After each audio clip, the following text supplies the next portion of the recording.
Imagine this. You wake up in the morning, open your calendar, and it's packed. Emails, meetings, projects, deadlines. You spend the day racing, multitasking, checking off tasks one after another. By night, you collapse on the couch, exhausted, but then a thought creeps in.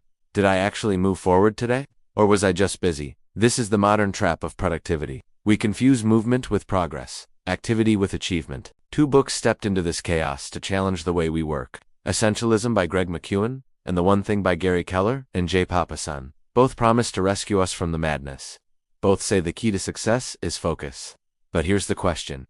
Is success about cutting away everything non-essential, living by ruthless simplicity? Or is it about finding one single, driving priority, the one domino that makes everything else easier or unnecessary? Welcome to the Focus Clash. Essentialism, the way of the disciplined pursuit. Greg McKeown S. Essentialism, ISNT, just a productivity book. It S. Almost a philosophy of life. His message is simple. If you don't prioritize your life, someone else will. He argues that most of us live like non-essentialists, saying yes to too many commitments, scattering our energy across dozens of directions.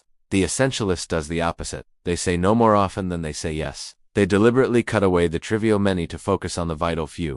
McKeown paints essentialism as a disciplined pursuit, not a quick fix. It means constantly asking, is this activity moving me toward what really matters? Or is it just noise? In practice, essentialism looks like this. Fewer meetings, fewer projects, fewer distractions, more sleep, more deep work, more focus on long-term results. It's not about doing more, it's about doing less, but better. The One Thing, the power of focused priority. Now, step into the ring. Keller and Papasan's The One Thing. If essentialism says do less, but better, The One Thing says do one thing. Above all else, Keller asks a powerful focusing question. What S? The one thing I can do such that by doing it, everything else will be easier or unnecessary. This is about leverage. Find the one domino that, when tipped, knocks down everything else in its path, whether it's health, business, relationships, or learning. The principle is the same. Extraordinary results are determined by narrowing your focus to one priority at a time. Where essentialism feels like a philosophy, The One Thing feels like a laser beam. It doesn't just want you to cut noise. It wants you to find the single signal that matters most, and then commit to it with full energy. Round 1. Clarity versus simplicity. Essentialism's strength is its clarity. By cutting away distractions, it gives you back control over your time. It challenges cultural norms. Saying no to your boss, declining invitations, resisting the pressure to always be available. The One Thing, on the other hand, thrives on simplicity. You don't have to reduce everything. You just need to find the thing that matters most right now. It's sharper, more actionable. While essentialism clears the field, The One Thing plants a flag in the ground. Round 2. Real life in action. Take Warren Buffett. Famous for saying, the difference between successful people and really successful people is that really successful people say no to almost everything. That's essentialism in practice. His focus on a few core investments, and saying no to distractions, is legendary. Now look at Steve Jobs. When he returned to Apple in 1997, the company was working on dozens of products.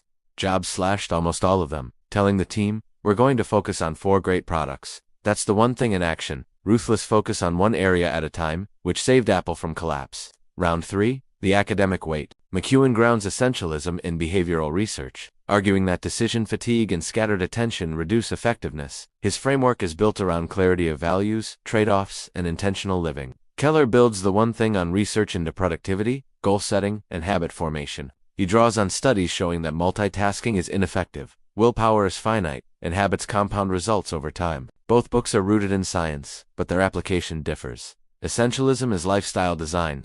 The One Thing is execution strategy. The weaknesses, essentialism, while powerful, can feel abstract. Knowing what to cut isn't always obvious, and saying no can create friction in relationships and work. Some critics argue it risks oversimplifying complex realities. The One Thing, in contrast, can feel too narrow. Life rarely has just one thing. You can't always ignore everything else. And sometimes the one thing isn't clear until hindsight. Real-world example. The entrepreneur's dilemma. Imagine an entrepreneur building a startup. Essentialism would tell them, cut unnecessary features, avoid chasing trends.